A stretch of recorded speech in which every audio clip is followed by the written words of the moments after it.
Hey folks, back at Cabot Circus in Bristol to review the 7th installment of the Fast and the Furious franchise.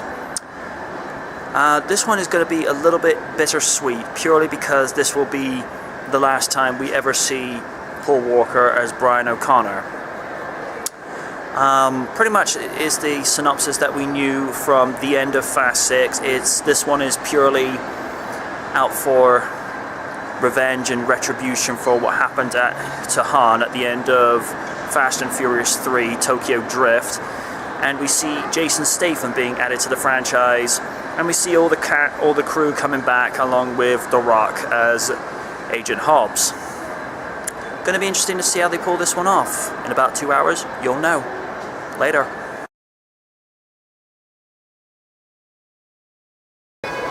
Okay, that was Fast 7.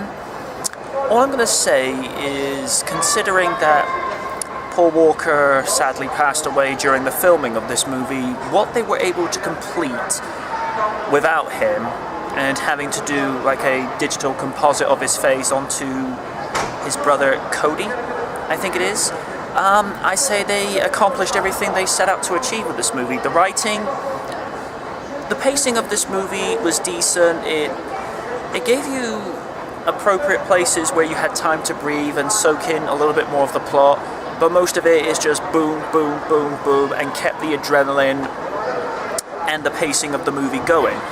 Cast her in a decent performance. I like Nathalie Emmanuel as Ramsey. Girl definitely knew what she was doing, playing the part of a female hacker, and you know, it's very 2015. I like it. Very surprised to see Kurt Russell in this as, quote, Mr. Nobody, which, I will be honest, is quite inventive and whatnot.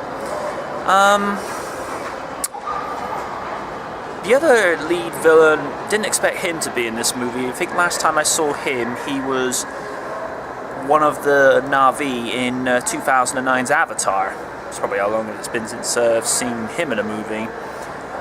Jason Statham, badass from start to finish. You sort of saw the motivation in the guy's eyes of what he was trying to do to avenge Owen, but at the same time, guy is 2 beers short of a 6-pack. Let's leave it at that.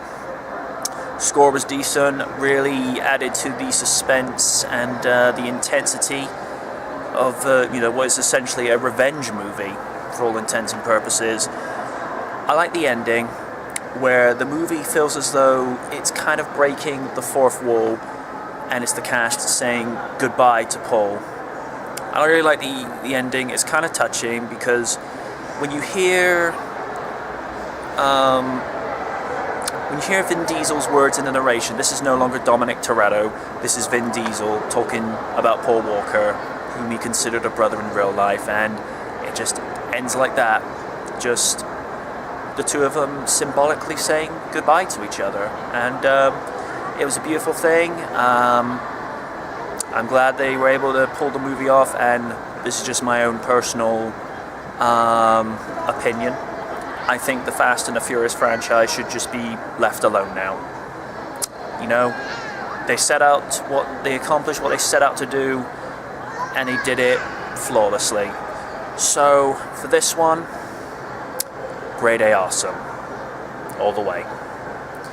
And on a personal note, I'd just like to say, Paul Walker, you're a great actor, played a great character, and as a fan, like the rest of the Fast and the Furious fans, I'm gonna miss you. Thank you for everything. You were awesome.